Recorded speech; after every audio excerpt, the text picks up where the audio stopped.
What's up, everyone? Welcome to Hoops Hobby Hangout. We are excited, I think, to talk. I know there's a couple people here that are super excited to talk ABA cards this week. So the context of why this is happening, I think a few weeks ago, maybe a month or two ago, we had talked about the fact that the ABA documentary Soul Power was going to get released. I think it did like a month ago, right? I think it was February 12th or something. And so it made sense. I felt like it made sense. I think Steve maybe pitched it that we should talk ABA cards and players and how that fits into kind of the collecting and modern collecting and whatever. So that's what we're going to be focusing on today. I'm really excited to have Kyle, Wax Museum Podcast, hanging out with us today, and I think that he has no dearth of ABA stuff that he can share with us. So welcome, Kyle, and thanks for hanging out again. Yeah, thank you. And can I talk about this real quick so I can like get rid of it because it smells like a wet dog? This is my this is like an ABA style warm up that made by Adidas that a lot of the teams wore in 2012. So they did like Hardwood Classics nights, and even and we can get into this more later, but like the Timberwolves were the Minnesota Muskies, and the Bobcats were the Carolina Cougars. But then there were teams that actually had ABA lineage that wore this stuff as well. So this was an eBay purchase. It had number 29 on the tag. So I think it's Jeff Pendergraph, who later became known as Jeff Ayers. Not a big name, but it was super cheap. And I know the last time I was on, I had a warm up on. So I was going to continue that tradition. But now I'm getting rid of it now. Oh, gosh. I don't know how we're going to do it. How are we going to do this if you don't have the warm up on? I know. I started with it at least. Yeah. Oh man, Mark, welcome. How you doing? Yeah, good shout out to Mel Daniels. That reminds me. I don't know if any of you remember back on Blowout way back when. Must have been like right around the pandemic in 2020. They did like an all-time draft. It was like draft your like draft a 12 or 15 player team, and then people would like vote on which team wins and stuff like that. So I drafted Mel Daniels way back then in the Blowout draft. So he very nostalgic for me. I don't know how far back you have to go to be nostalgic, but what's up, Flagrant Foul? So yeah, just to get through all the logistical stuff again, we're also up on Instagram live right now on my account. You can see it next to my name. And then we're here on YouTube. So thanks for hanging out. We will have the QR code up right here. If you want to join us, the QR code is there. And we'd love for you to join the roundtable. I'll stop doing that. We heard from Kyle. What's up, Steve and Adam? How are you guys doing? And then just generally, what's new with everyone? Doing well, Joey. I just want to bounce off what you just said about the Instagram Live. I know you're using our, Hobby Hangout to promote your own Instagram account and go live on that. But no, I did. I just wanted to give a thanks to the people that are following our account and everything. I mean, it's pretty simple to share a story post, but I did try to grab a few extra followers and did some shameless promotion the other day with a story post as we slowly work towards 1,000. And we got a couple handfuls of new followers, but more importantly, I was really just thankful for people taking the time to share or share it with friends or whatever. So it's nice to see people, connecting with us in that way and appreciating what we're doing. So thanks to everyone that shared and continues to share our stuff as we, try and reach more people to hang out with us. Yeah, absolutely. And I'll tell you again, man, you just have to become a professional card collector in your Instagram account, and then you could do the lives. But I think as of now, I'm the only one of us that's a professional card collector. So according to Instagram, so there's nothing professional about me in my personal or professional life, Joey. So, Adam, how you doing? I'm doing well. Not much going on here. Just got out of work a little late, so I was running behind. I think I came in on you talking about me not being here already. I'm usually I always expect to be the last one in, so I came in and I was like, "What?" And so yeah. But yeah, nothing new with me. No new cards, no new pickups. But I do like the topic. Yeah, I'm excited to see because I know you have a lot of stuff. Cool. Steve or Kyle, do you have any pickups to share? Anything new? Any updates in terms of your hobby endeavors? No, I'm just gonna say, when we get into the ABA documentary, I do want to let you know, Joey. I said I was gonna watch it last weekend, but in full disclosure, I haven't got around to it yet. I was distracted by stuff with my family and everything, and Celtics games are on, and I got wrapped into there's a professional women's league called Unrivaled, and they had their playoff tournament this weekend in an early week, so I got distracted by all that. So my only pickup is we talk flawless a lot on this, so this came in today. This is out of 20. It's a Jay Crowder flawless patch in 21-22. This is my 10th copy, so I know I have half the print run. Definitely overpaid for that one by $10-20 or so, but happy to get that in. So that's my only pickup is a little hoard of a flawless patch. Are you gonna try to get them all? I'm like a Pokemon. Yeah, there are a few. People laugh at me when I say I don't hoard Crowder cards. I super collect them, but I don't hoard. Like I usually only get one copy of each card. There's a few select patch sets that I really like that I do try and get every copy that I can. And so every jumbo patch that pops up from this, so not the doubles, but just the jumbo patches, I do try to get every copy that pops up. So whether it be an out of 5 or there were no gold parallels for him that year, so it's just the base out of 5, or I've never seen the 101. But yeah, I would try and grab everyone I could if they're reasonable. Nice, congratulations, Kyle. What do you got going on? I did get one pretty nice. Well, for me, it's a pretty nice card. It's not a very valuable card, and it's actually pretty beat up. It is a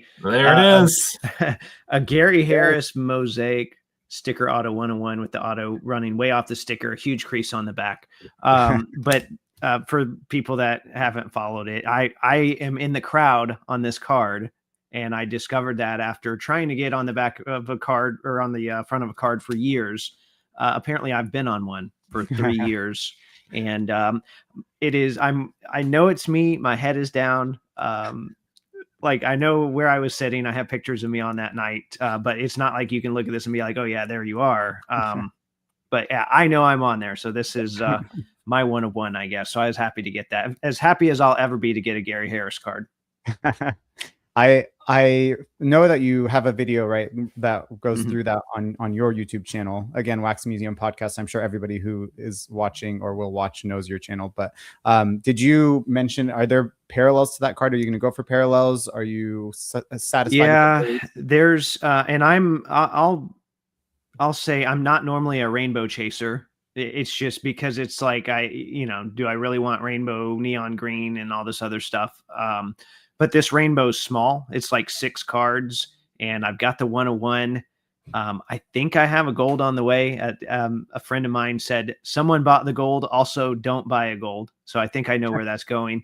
And I have the blue. I have the base. So there's and a red choice. So I think I'm missing black gold numbered to 8, and then a red wave. So it's like, yeah, I probably should finish this rainbow. Oh yeah, and if you have the 101, I didn't realize you had the 101. Was that? Things happened quickly. Yeah. I showed that I was on a card on YouTube, and then Justin, who was on this show last week, messaged me and said, hey, I actually have that 101. So we made a trade. We live an hour and a half apart, so it got to me pretty quick, and it all happened in less than a week. Oh, that's super cool. I feel like he may have shown it. Did he show that 101? Yeah, no, he was definitely trying to pawn it off on Ryan when he found out that Ryan liked Gary Harris. So this is a card that Justin has been open to unloading. Has made that public for a while. Well, so I had to ended up look in back. the right hands. I had to look back on my message thread with him, because that's a card where I would have told him he was ridiculous for purchasing it at some point. So like, did I shame him for buying this and then try to trade for it later on? But no, we didn't have that conversation, thankfully. That's really funny. Yeah, I do remember that, because I remember pointing out to him that Ryan was a Gary Harris super collector. So that's so ironic that it's also the card that you ended up on. Well, yeah, thank you, Ryan, for not wanting it. And everyone else, thank you for not wanting it. All right, if you guys don't mind, I have a few shares. They just unfortunately all ended up working out where they came on the same week, because there was the whole card hobby situation that I finally picked up the cards over the weekend, and then I ordered a card the previous weekend. It didn't come in by Thursday, so whatever. I'm just gonna share everything, and then I'm going to stop, because I don't think I really have anything to contribute today. So the one thing that I know he's not ABA, but at least from that old time, the one thing that I picked up, and this is the one, Adam, you know about, is after we talked 48 Bowman way back when, months ago or whatever, there was the conversation about like picking up the Bowman and how expensive it is and out of reach it is.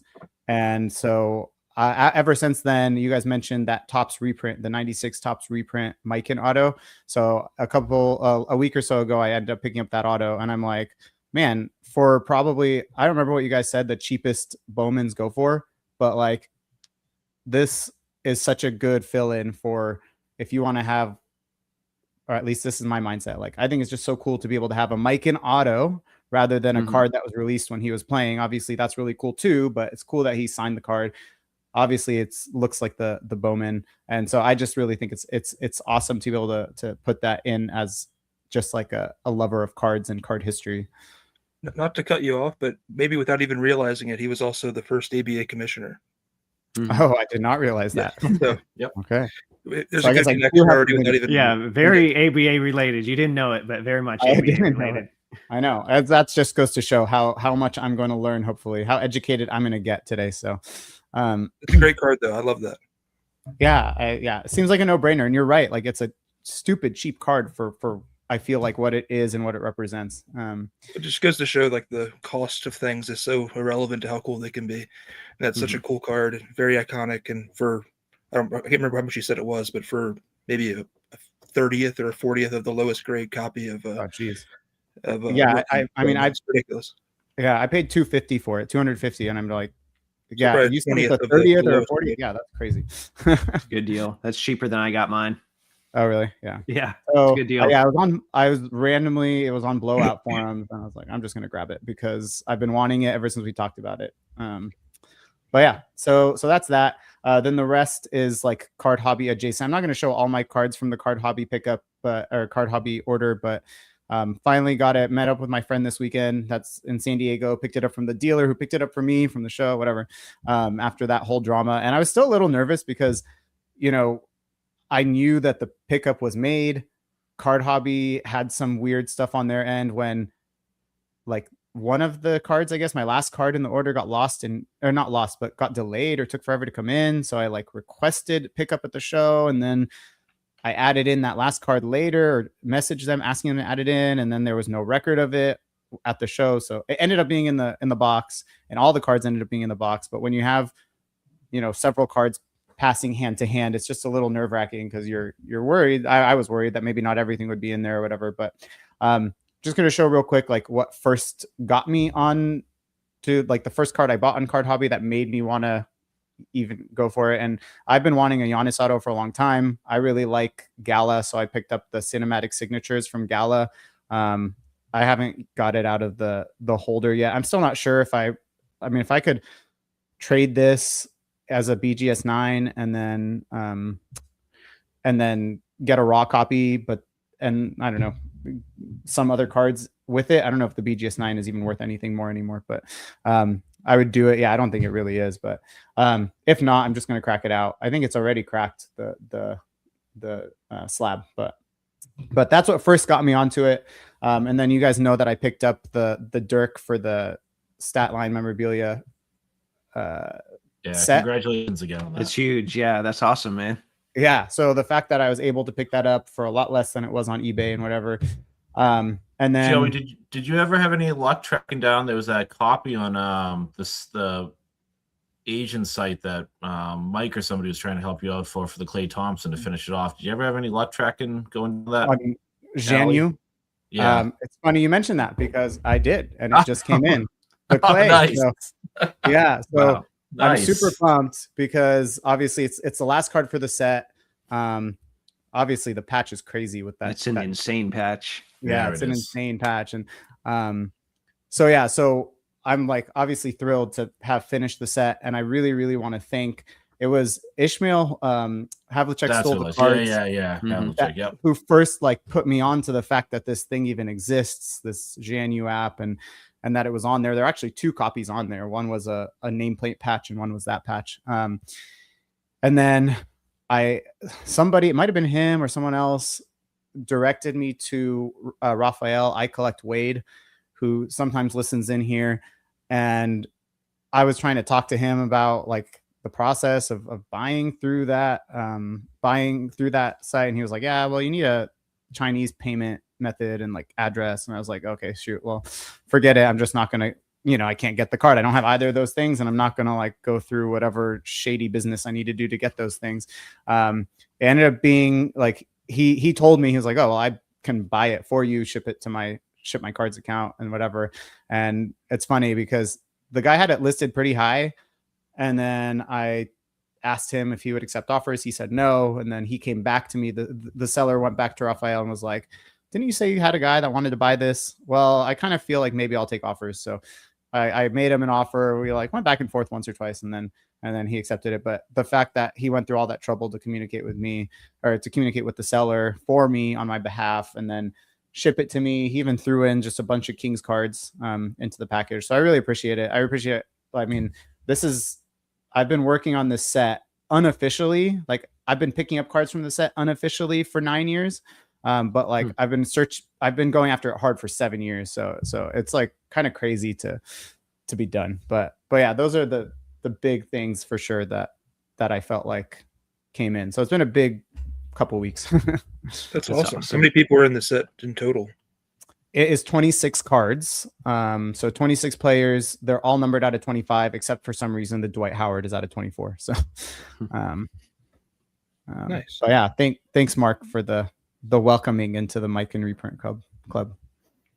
Shout out to Raphael. He's helped me in a situation kind of like that as well. And I was like you, I'm like, I just don't think this is going to happen. And then not only does it show up, he sends extras. Just a really good guy. Yeah. And I like literally didn't ask for anything in return. Just, I paid him, he paid the guy, and he brought me the card, so it was really, really great. So cool. So I think that does it, and is my sole ABA contribution for the week or for today. But so I feel like maybe I should throw the floor to you guys. When you're talking ABA cards, ABA documentary, obviously it's huge for the history of the league and stuff. But where's a good place for us to start in your mind? So I'll just jump in a little bit and just sort of set the table, Joey. And while I did say I haven't watched the documentary yet, I watched part of the first episode last night in between games, or before the Celtics embarrassment. I forget when I had it on, but it's excellent. And if you don't know anything about the ABA, it's similar to some of the other sports documentaries, at least what I've caught so far, where if you know some stuff about the ABA, there's still going to be good stuff in there. Like there's it opens up with just actual archival footage of George Mikan being interviewed as the commissioner and talking about his vision and stuff. So there's some really cool stuff in there. If you don't know anything about the ABA, it's a very modern interpretation of telling the story. It's good footage. It's good interviews. It's done in, HD and all that stuff. What I was, and I think it's awkwardly having Kyle here, because I was going to tell everyone to go follow Kyle's content, because Kyle's done a great job sort of in a very historical lens documenting the ABA, and I'll let you talk in a second, Kyle. So, we call it the Hangout. I don't want to jump into like really going through, it was 9 seasons and then a hostile takeover by the NBA. Like that information's out there. It's in the documentary, and Kyle's got, probably 4 episodes at least, Kyle, of, you had, I think, at least I've had Dropping Dimes twice. You did I think 2-part episode reviewing the history of the league. Plus you had the second Dropping Dimes. Who was it? It was you had a player with you too. Darnell Hillman, right? I had Bob Nedelicki, Billy Keller. So a lot of Pacers guys. So definitely check out Kyle's archived episodes for, really the historical take on it. But I thought we would just kind of talk about some of the cards. So similar to when I talked about the All-Star stuff, Joey, I reminded everyone that while the NBA and professional basketball in the 70s was a hodgepodge of stuff, we started to see some of what could be with cards. And just like they were doing All-Star stuff in the 70s, 72 tops, 74 tops, they had ABA, teams within the NBA team. So it was like a master professional basketball set. One of the more popular cards is 74, 75. You can get a Wilt Chamberlain Conquistadors card. So just like they had NBA cards as part of the set, they had ABA cards. And it's been going since then, and then it ends the most recent iteration. Kyle, I don't even think I've ever told you I bought this. I do have a pack of the Atlanta Sports. So I I play basketball a few times a week, and every Friday I play at work, and we actually use an ABA basketball. You can get them on Atlanta Sports. Supports the Dropping Dimes, and I bought it just to support after listening to Kyle's episode to support the Dropping Dimes. I would say it's excellent value. If you're looking for basketball to play with, it actually plays really well. And I was at Dick's Sporting Goods the other day, and basketballs are stupid expensive like anything else. But modern day ABA cards, there's a company called Atlanta Sports. They see mine's. Is yours the Mikan version, or because they made different ones, or the Slick Pink? Yeah, no, I got Mikan. Yeah, Commissioner Mikan right there. Yeah, you got the Mikan one. So that was pretty cool. They got the rights like from his family to put his name on the ball. So whereas the first iteration did not have Slick Pinkham wasn't even a real person. Really? It was a Pacers draft pick because they needed to pick somebody, and it was a mixture of some names. But anyway, it was not a real person. So that's who they used for the first ball. Love it. So, the most recent iteration of ABA cards is by Atlanta Sports. They are helping a nonprofit called Dropping Dimes support ABA players, and it's not good value at all. The whole thing is it's really a fundraiser, right? So the basketball is great value. These are not good value, but you're basically making a donation. And if you follow their website or their social media handles, they usually have 20% off coupons, and maybe you can pick them up. But they're sold primarily as like a redemption chase. So 1 out of 50 packs, you can get like autographed memorabilia, stuff like that. But they're officially licensed through the NBA to get the rights to ABA. So they have, all the team logos, and they have the players that they have the rights to print of on there, and they have the ABA logo. So that's the most recent iteration. And the first iterations, unless Kyle's going to tell me I'm an idiot, were in Tops in the early and mid 70s. And everything in between. So I thought we would just sort of talk about what we like about the ABA, if we've seen the doc at all, and then share some cards along the way. And we're probably going to end up with Adam and Kyle arguing over a certain silhouette that they've both been chasing for years. No. All peaceful conversations here. We both got them now. So yeah, that's right. Yeah, Adam got his recently, but yeah. So I just wanted to set the table a little bit, and then let you guys sort of take it from there as far as what you might want to share or stories about the ABA. Just kind of chat away. So I do want to bring up something that you talked about, Steve, and please stop me if I end up talking too much, but the fact that the ABA and the NBA were rival leagues and in the same basketball card set is pretty wild. And I was trying to think of something to compare it to, and even the best thing I can think of, and this is kind of a generational thing too, is like if WCW and WWF had a joint card set during the Monday Night Wars, like it just wouldn't make any sense. But that's what ended up happening in the early 70s, and they didn't put the ABA guys in immediately. It wasn't until 1971, so it took a few years. But then when they got them in there, it was really cool. And the ABA guys are some of the high number ones too, so that was more of a thing in that era, even with baseball. But there's some of those ABA guys. I mean, you can get all of the cards now pretty easily, but some of them you might end up paying a little more for George Peoples than you would want to. But that's just kind of the nature of it being a high numbered card. But I don't have any 71s in front of me. I don't know why I didn't grab any. I did grab some 72s. And these are actually signed because this is a set that I worked on. So like I was disappointed that I should say I love the Soul Power doc. I was disappointed though that they didn't talk about a few key guys, not star players necessarily, but just colorful personalities like Wendell Ladner. He was like a ladies' man. He would dive on the floor for loose balls. Like he busted a glass water cooler at one point and got all cut up on the court. So there's lots of stories like that. He was more known for being on the Colonels, but this was the Memphis Tams. So imagine a team named after a hat.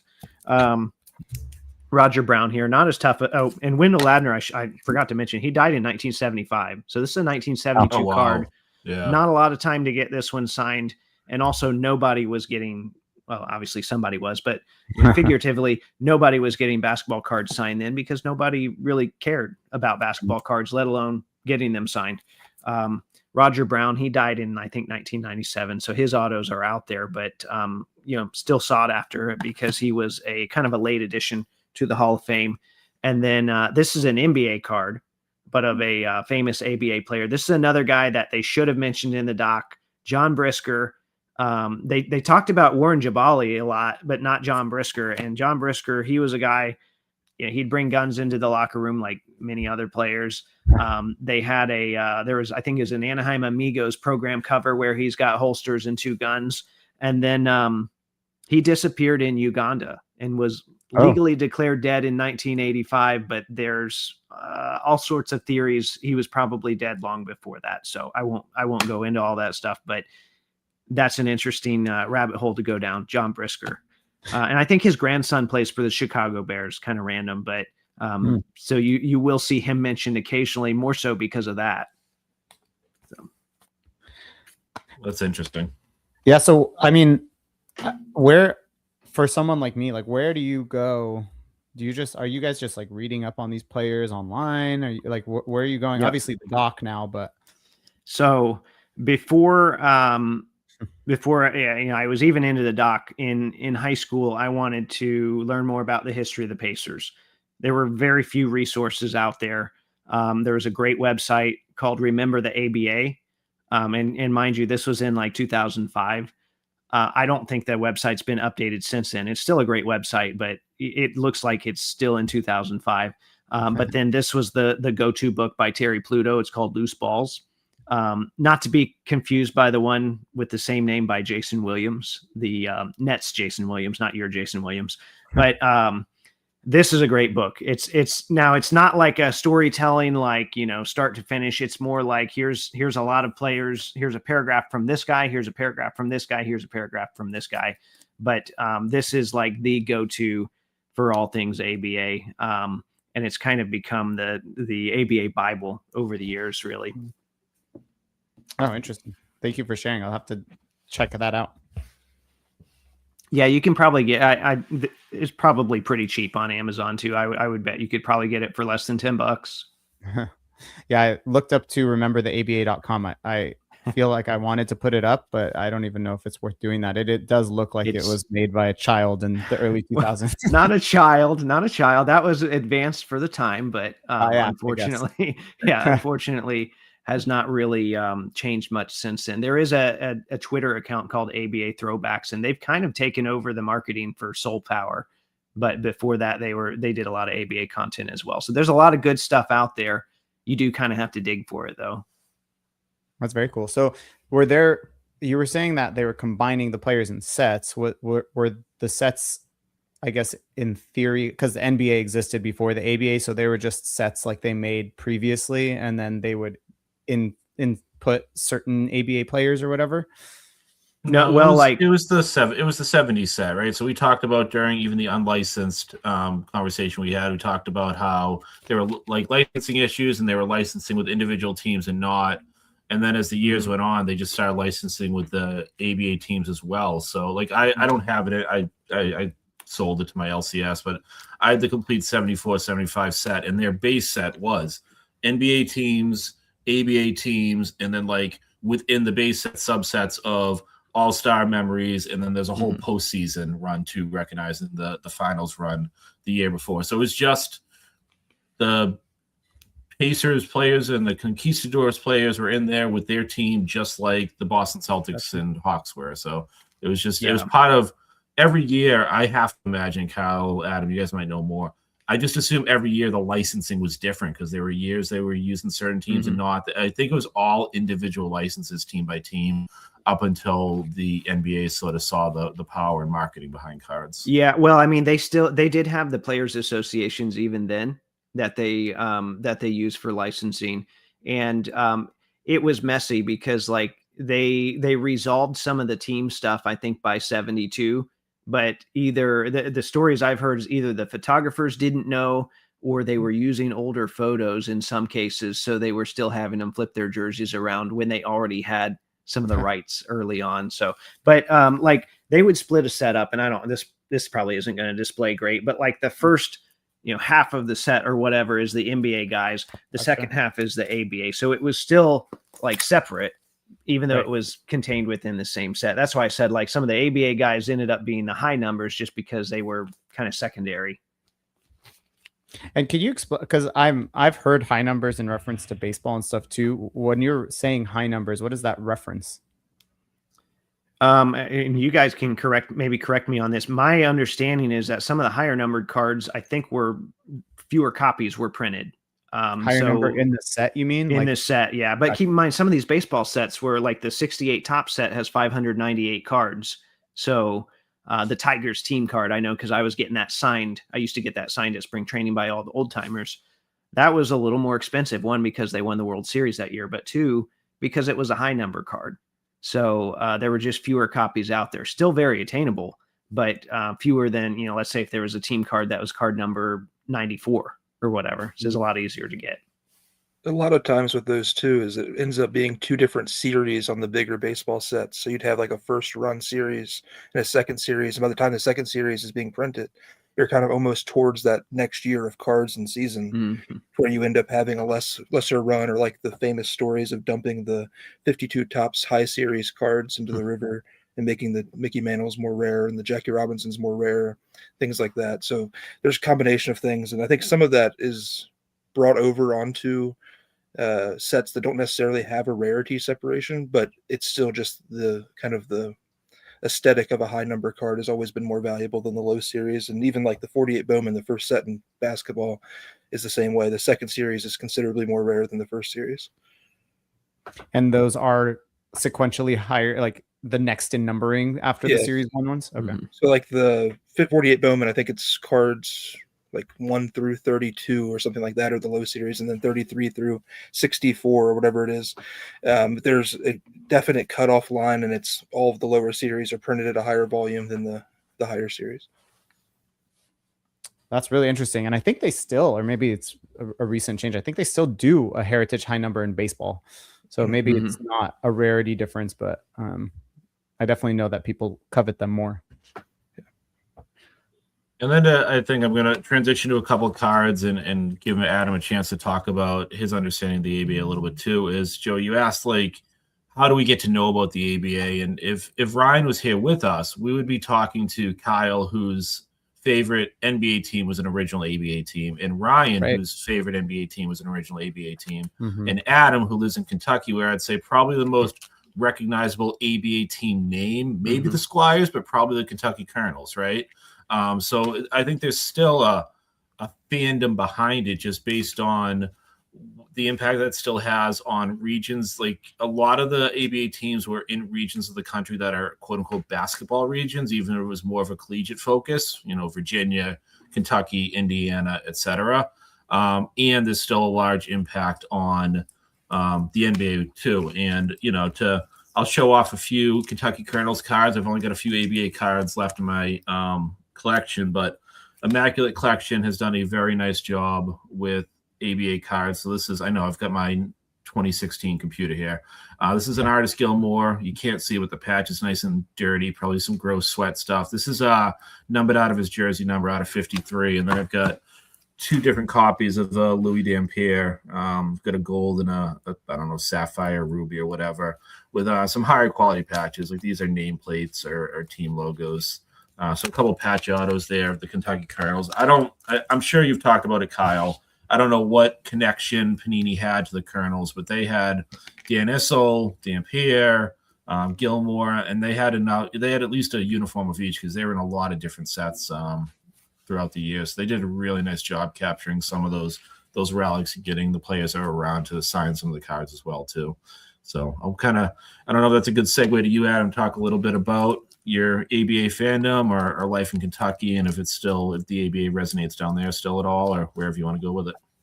I wouldn't say there's any ABA influence from like the average person. I don't know anybody around me, for example, that is interested in it, but as a sports fan, and probably said it before, the history of sports has always been more interesting than just the live event of sports. I like both, obviously, but the history has always been something I liked. And being a basketball fan, UK is huge here, but there is no professional basketball. There's almost no watching of professional basketball. Until recently, I never even knew people even watched the NBA around me.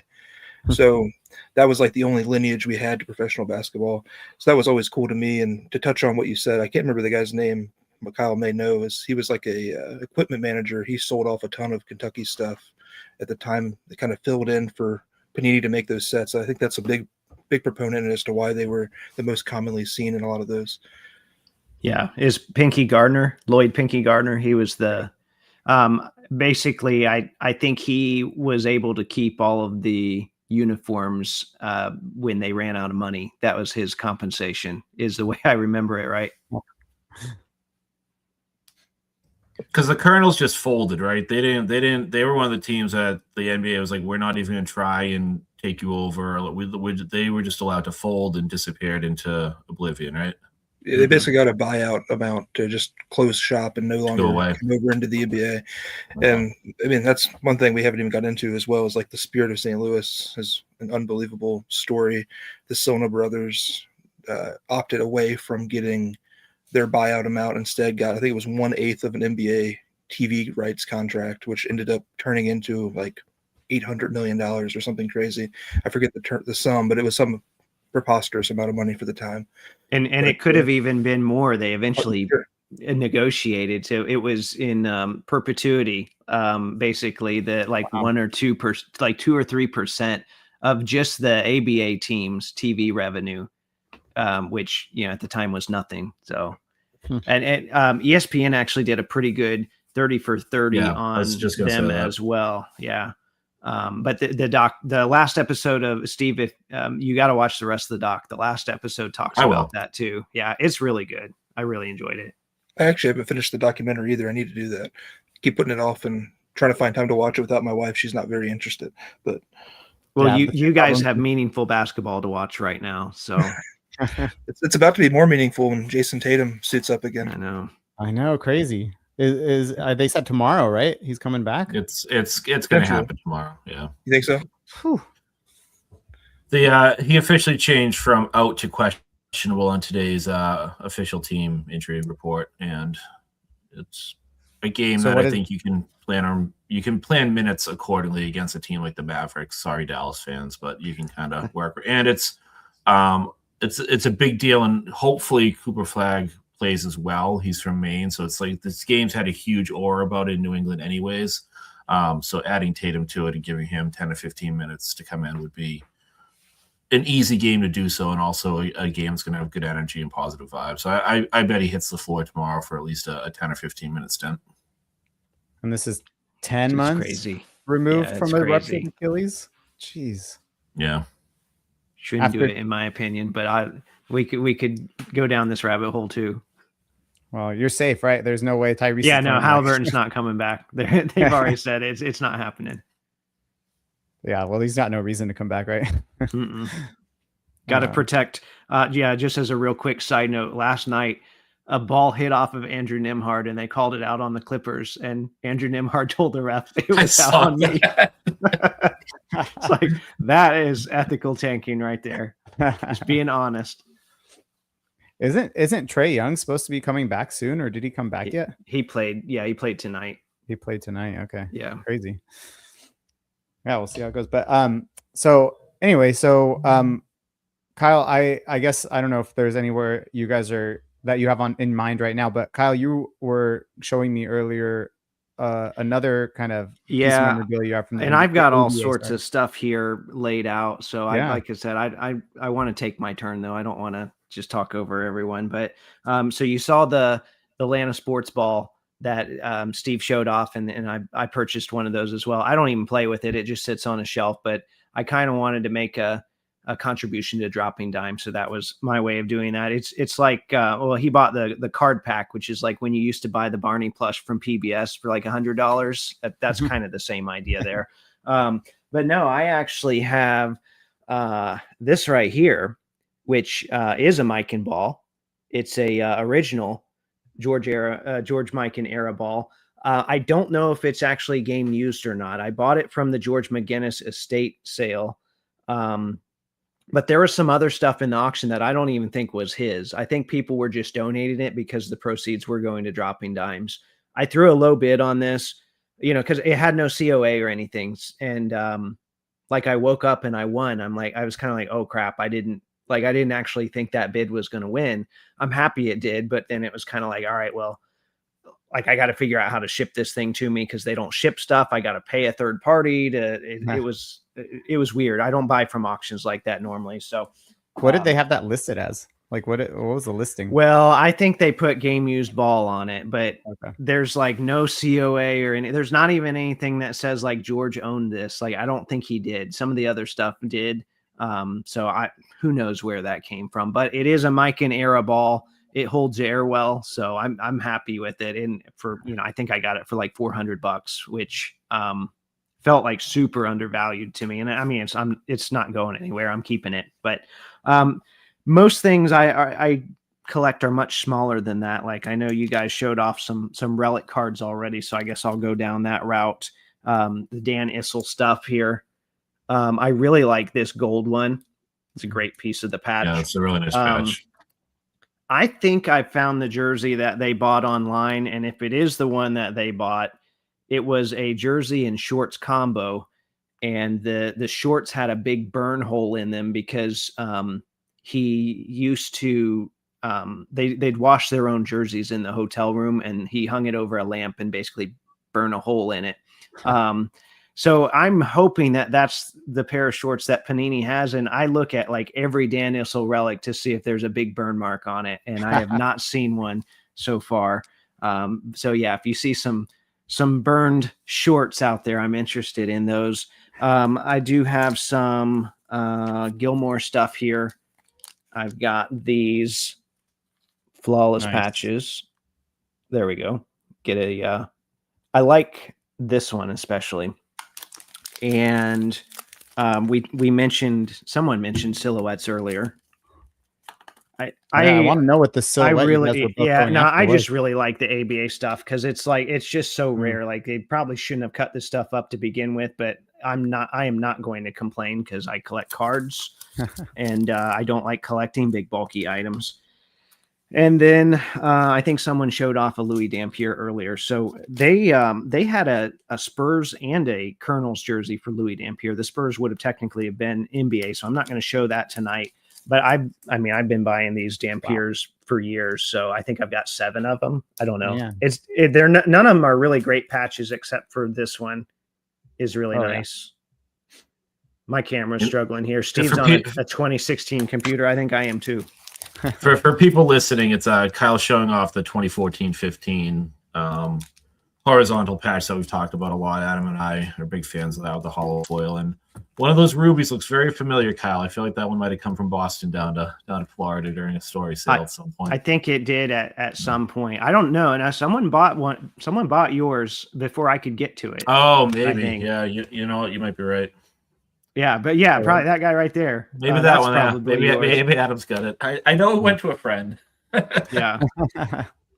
But all of that being said, I think Panini, especially in the earlier Panini era, did a really good job with the ABA stuff. I mean, they even had some, Adam's probably got some of those. I forgot to pull them. Some of the ABA themed auto sets. Actually, you just finished one recently. I remember you showing it on the show. And even they had this insert set that it's called Changing Times. Nice. It was not autoed set. I sent these through the mail, and then they bled on this canvas surface. So that's unfortunate though, because Connie Hawkins is no longer with us. But they did a really good job with some of their earlier stuff. Like, here's a Artist Gilmore private signings. This one's jersey numbered 53 out of whatever it's out of. They did a really good job with that stuff in the early Panini era. So I figure, Adam, you probably got some of that stuff too, if you want to show some of that off. Sure. Yeah, I've got the 3 main sets I think of is there's 2 from NT and there's 1 from Threads. The one from Threads is sticker autos. Okay. There's 1 of those, and then there's 2 from National Treasures. Nice. Oh, that's so cool. The Squires. Yeah, and the font there, so nice. This one's the one I like best. The players are kind of tiered on rarity. Julius Erving's the most rare. He's limited to 10. But then the other year that they did is vertical. It's also tiered on rarity. He's, I think, contending with other players at 25 print run, but he stands alone at the out of 10 on the other year. But I really like these a lot. I've got the full set of this one. I'm missing Issel from the horizontal, and I'm missing a couple from the sticker autos. They just have never been as much of a priority. But this is one that I really like. The horizontal design goes really well with the ABA, and the way the card's laid out, I think it looks really good. Is those are the beautiful. ISIL or is it just really hard to find, or is it just a matter of they're priced way too high? I've not seen one for sale. I'd probably just pay whatever somebody wanted for it within reason. But it's numbered to 25, and it's from what 20? I think this is 2011, 12 season. So I mean, it's just been a while. Nobody's really listed one. People probably think it's worth $5 and see what ISIL Yeah. cards sell for, and don't list it when I would pay a lot more than that. Well, But I got the George McGinnis at a Florida show for $10, and yeah, it's like super lucky, and that's the only one I have, and it's like that's the guy I wanted from it. So I was like, I couldn't take my money out fast enough. this is one that I also really like. You mentioned his name on your inserts you had signed, but it's his only Piper's autograph that I'm familiar with. Wow, yeah, that's really cool. Yeah, I really like these a lot. Like I said, they're just the ABA design, the logo, the team logos, the uniqueness of all of it. I mean, I just really like the way those look. The Soul Power did a really good job telling Connie's story too. Yeah, like I said, I need to finish watching that. And I think those are to me are like the quintessential like full ABA sets. There's obviously sprinklings and across a bunch of things, but rather than show the same cards everybody else has, I had a couple things I pulled out aside. Dampier. Oh wow, That's the 101, right? Yeah. 101, yeah, the personalized. This was one that was funny. The guy listed it on eBay for like a stupid price. I can't remember what it was, but it was north of $1,000. I think it was $1,500. And obviously, I wasn't going to pay that for a Louis Dampier. I think I could probably fly him to my house for $1,500 and talk to him for a while. So I just kept messaging him, being a pest, saying like, "Hey, I'm legitimately interested. I just have to get down to reality." And he eventually sold it to me, I think, for like $250. So I mean, Oh, it was wow. stupid low, and I think under what it was even worth, if anything. But I was very happy about that. yeah. When do you see that? Yeah, I really like this one. I'm kind of sad that it doesn't have a better patch. One day, if I get around to being weird about these things, I might pull a good patch out of one of the other ones. But the acetate number to the jersey number to 10. I really like the photo on that one. Yeah. Yeah, that's by far my favorite. I just wish the patch was as good as like the paper stock versions of those. Yeah, I don't like that black and white photo of him that they use on a ton of stuff. Yeah, like this one here. Yeah, Like it's every it card of bothers his me. Yeah. One thing I also really like about the ABA stuff is there's obviously a lot of players who have kind of turnover between both the ABA and the NBA, but you can always really quintessentially just tell which one's which by the ball. So I love when you can see that it's got the red, white, and blue ball just to know for sure. And obviously Kentucky Eternals was only ABA, but like when you get a Pacers card, you're like, well, is this a George McGinnis ABA card or is it a George McGinnis NBA card? And the ball can always tell you, which I think is pretty cool. I know Yeah, this one as well. Panini didn't always do a great job with that, unfortunately. Sometimes they would put like the wrong Pacers logo with like 1980 bloated George McGinnis, but yeah, they don't always. That's me being picky. This is another one where the ball, it's more than just the ball, the story, the ball, the jersey, everything tells you it's ABA. That's another one I really like.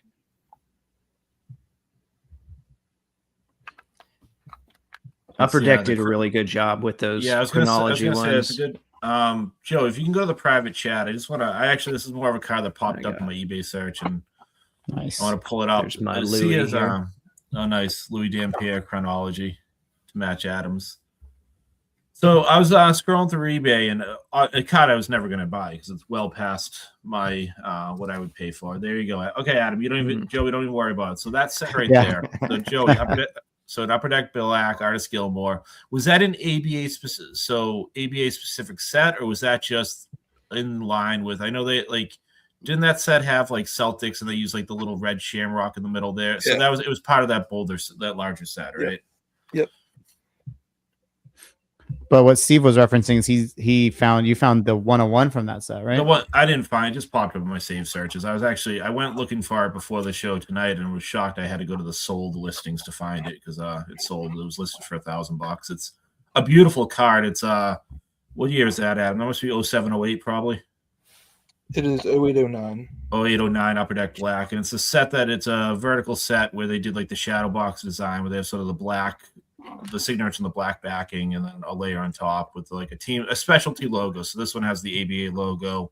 Some of the Celtics had like the Red Auerbach Memorial Shamrock. There are other specialty logos.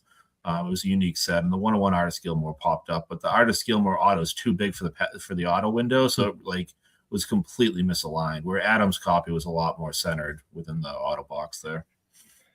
I was shocked to see that one sold. That was another one kind of like the Dampier personalized 101. I was kind of hoping nobody would touch, and I'd eventually be able to sweet talk the person into selling me for a reasonable price. The platinum foil on it looked awesome. Like it really popped well with that ABA logo, and Artist Gilmore has such an artistic signature that it's a nice looking card. You certainly don't have to sell me on the platinum foil. That's like my favorite stuff. I love that. But yeah, those cards look great. If it was an on card, like a true on card thing, I think I'd be more interested. But like the inserted like black parchment or whatever it is in the layer. Yeah, that just, I don't know, it throws me off a little bit. They're still really cool, but that was just enough to make it not a desirable, and if it doesn't fit. card for me. I like they did a lot of ABA specific stuff, like those auto sets that you showed and whatever. I wish they had done more sprinkling the ABA players into some of the mainstream sets like they did. Like Louis Dampier Colonel's version was randomly in 2014 Prism, which it's kind of a weird photo and weird close up, but I wish they did more of that. They didn't do a whole lot of that though. Yeah, like that auto set, that's awesome. Because they very well could have pictured him as a Spur there. I'm sure they had better Spurs pictures, but that's a great photo on that one. Yeah, that set's really cool too. I like those. But yeah, I was very pleased to see that he was in Cardinals. I feel like so often you find a cool set and he has a Spurs card, which does nothing for me. So I was really happy. I was going to ask, like, do the ABA guys, do their NBA cards kind of turn you off? Are you really just more attracted to the ABA stuff of theirs? I definitely, at least for me, I personally prefer the ABA stuff for most guys. Like, obviously, like Julius Erving, for example, or George Gervin, guys like that. Like, I don't mind having cards of them in the NBA. But like a guy like Louis Dampier, he is like quintessential ABA guy. So like this is his like era that makes the most sense for me. And then like Artist Gilmore, for example, I feel like he kind of overlays both sides. His dominance was in the ABA, but he had a little bit more of a stellar career in the NBA. So I have a little bit of those. But I don't think I have anything like Spurs NBA for Dampier. It just doesn't really do much for me. Oh, you're muted, Kyle. Sorry about that. Didn't want you to hear me coughing earlier. For me, it really depends on the player. Like Gilmore stuff, I don't want any Bulls Gilmore stuff. Although if I found a really cool patch, I'd probably get it. But I'm not going to prioritize that. I don't mind the Dampier stuff, the Spurs stuff, just because it's 70s patches in general are so rare. But you mentioned artists here. I got to show my favorite, probably my favorite artist card, although I do really like some of those patches. This is one that a triple in my camera is just struggling tonight. I'm sorry. Oh, there you go. But triple sign card. So I think Mel Daniels passed away in, I want to say 2015.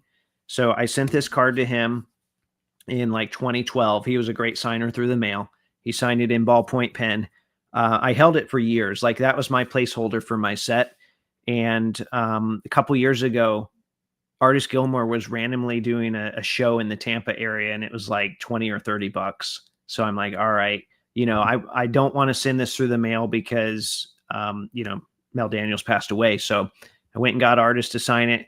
Then I just needed Julius. So then that was my excuse I've always wanted to pay to get Julius. I couldn't justify the cost when his certified autos are so cheap, but now it's like I could justify the cost. So I got him to sign this at the National. So that was just a really cool experience for me. And he was a super nice guy. Yeah, it's a really awesome sequence of events. 10 years in the making to get all that done, but finally got it done. A couple comments from the chat. Caleb jumped in and he asks about someone to talk on the dominance of the 67-68 Pittsburgh Pipers. Yeah, we didn't quite. Serious or a joke? No, he's serious. Okay. And I've followed Caleb on some of his social media. He's big into the Pittsburgh sports, and that was they won a title. So Caleb, we did talk a little bit about Connie though. We just didn't talk a lot about the Pipers. Sorry. So he was the star of that team, Connie Hawkins? He was, yeah, for a very short time, like a year, I think. Year or two, yeah. Yeah. Very nice. Yeah, like so that's I believe his only Piper's autograph that he has, if not mistaken.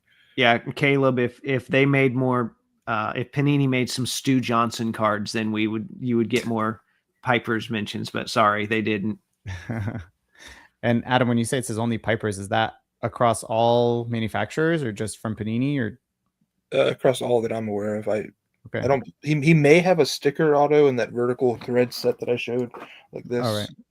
but I can't recall for certain. Like I said, these were never as desirable to me because of the sticker autos. Yeah. But I like the ABA stuff, so I'll buy whatever I find and come across. But on card wise, that's definitely his only on card Piper's autograph, and he doesn't really have a ton of autographs in general. Yeah. I mean, he's not a super proficient signer, and then he's been dead for a number of years. So you don't have a lot to go pick from, even in like Lakers or Suns uniform, but they're much more common. And that's kind of another thing about that era is we didn't even get rookie cards of the guys with their rookie teams, right? So like Connie doesn't have a Piper's rookie. He's in the 71 set, but he'd already made it to the NBA by that point. Julius, we did get a Squires rookie, but George Gervin was on the Squires, but we didn't get his rookie until 74 with the Spurs. So it was, everything was kind of, and we saw that even in later eras, everything was kind of delayed, but especially in that era. Yeah, there you go. Not a lot of Gervin. Much of Squires stuff. I can't imagine there's hardly any more than that. That's why that's just such an amazing set, Adam. Yeah, I really like those. I'd really like to find the ISIL just to kind of put a pin in it and be done with it. But yeah, they're super nice. I think that's really by far the nicest ABA standalone set. And one thing I was going to show too, I just had it down foolishly. They made some inserts in that of players that were no longer around, and I really like those. So like there's a Moses Malone. Oh wow, that's a cool addition to that. Yeah.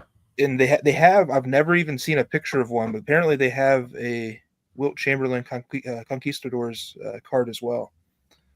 Oh, I've never seen that one. And it's 74, 75 the years that he was with the ABA. Like, is that just representing the seat? Yeah. Yeah. That's a cool little addition to that for the players that aren't with us anymore. And none of like this set's by far harder to find than the vertical year of National Treasures, but these are harder to find than even the autographs. Like you'll find an autograph every once in a while from the set, but I never see these. So I really like those. I keep an eye out for them, but they're tough. And I think to that end, and I truly don't know, but Adam, you said like when you go through your cards, the ABA stuff just hits different, and I agree. There's something about seeing an ABA logo, an ABA ball, an ABA image. We talked about Panini and specifically the sets you're collecting there. In the 2000s, was there anything from Upper Deck or Topps? Were there any insert sets commemorating the ABA? Anything else that people? I know there's not like an autograph set like you're chasing, Adam, but anything that people could be maybe keeping an eye out for if they want to add some stuff. I mean, like Kyle said, the other stuff's just sort of sprinkled in throughout Panini throughout the years, but I didn't know if there was anything in the 2000s that I don't know. The only thing I can think is just sprinklings. Like the chronology set has a few. It has Dampier, it has Dr. J, it has George McGinnis, I believe, in an ABA uniform. So I mean, there's a few options there. There's a few little sprinklings, but I can't think of anything that's a full standalone ABA set that Deck ever did. Interesting. Yeah, and I think that goes to why it's sort of so collectible, right? I mean, it was only 9 seasons, but there's a lot of allure behind the ABA, and it's not something that's easily collected. Yeah, I think it's also kind of a niche thing where the average fan of the NBA probably doesn't care. The same way they probably wouldn't care even if they were NBA or ABA cards of these players. But I think it's just something, an added layer that's kind of neat where you can get a unique autograph that wouldn't be included in an NBA set 30, 40, 50 years later, but they are because they were kind of more pivotal in that league. And that's kind of neat. But also, like we talked about already, I'm from Kentucky. We don't have a professional team. The Pacers are the closest team today that I can go see. But the Kentucky stuff is just cool because it's like an extra added layer to where I'm from and whatever. So it's something a little bit neater there. And so when there's a set like those that has more than just Kentucky Colonels, adding the other teams and stuff is just unique and cool. And I like that kind of stuff. Well, and for a long while, really, the NBA didn't promote the lineage of the ABA either. And I know I showed that ridiculous warm up earlier. So they would sprinkle in things like that, or like this, this is from that same era. This is an Adidas shirt. Well, I wore this for one of my interviews with the ABA guys, and they're like, well, we didn't even get royalties for that stuff. So even when they use the ABA sparingly, they didn't pay those guys. And then of course now we've got the recognition payments, which they agreed to, but I think there's been some snags there. I don't think that there was like 130 players that they didn't agree to cover. I don't know. There's still some snags there. So the NBA has been hesitant to go down that road.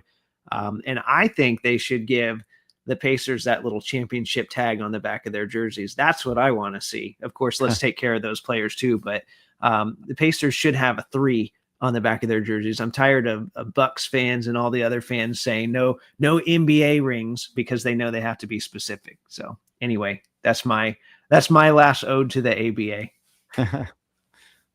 I think we stick to just NBA rings, and we take away the championships that aren't in the city that they're currently in. So the Lakers can't wear. Of course, yeah, I know where that's going. Yeah, the Lakers can't wear 17. I think that would be a fair thing. All right, does anyone have anything else in terms of thoughts? I mean, it was really cool hearing and seeing all your cards. I mean, for me, the things that stick out are the memorabilia cards. It's just so cool to have cards from 50 and 60 years ago or whatever, 55 years ago, that are, even those ones that you guys mentioned aren't impressive. Something about those old patches that are even not multicolor, multi-break are really cool. So, But anyone have anything they want to send us off with? I forgot I had this sitting over here. This is not a card. It's a nameplate from Steve Chubin, which was originally sold at one of the ABA reunions in the late 90s. I bought it on eBay in, I don't know, like 15 years ago for like $50. The player didn't matter. It was like, all right, I couldn't buy a nameplate of a regular player, a single letter at the time for $50. So I'll just take an entire ABA nameplate. No big deal. And it's got the whole COA from their equipment manager and everything. So not a big name, but I thought that was a pretty cool piece. It's another odd random thing that I've got here at the house. I'm so curious what the rest of that jersey is. Someone's walking around with a jersey with a big arch cut out of the back of it or something. Well, yeah, I mean, there's probably like 6 players that used it at least. It's just one of those. One of the sewn. Hey, you're 160 pounds, just like this last guy. We're gonna put you in this off and same jersey. I know. Yeah. All right, everyone. Well, thank you guys all for sharing all of your cards and knowledge and resources, and everyone who's been hanging out. Thanks for being around in the chat. Drew, Caleb, Mark, Flagrant Foul, all you guys, thanks for hanging out. Feel free to come on any other time. Every week we got the QR code, we got the link. And like Steve mentioned, we can start going live on the Hoops Hobby Hangout Instagram once we get to 1,000 followers. So we'll try to do that when we can. But otherwise, looking forward to next week. We will see you guys all then, and have a great week. Thanks, guys. And thanks, Kyle, for jumping on with us. We really appreciate it. Yeah, thank you. Yeah.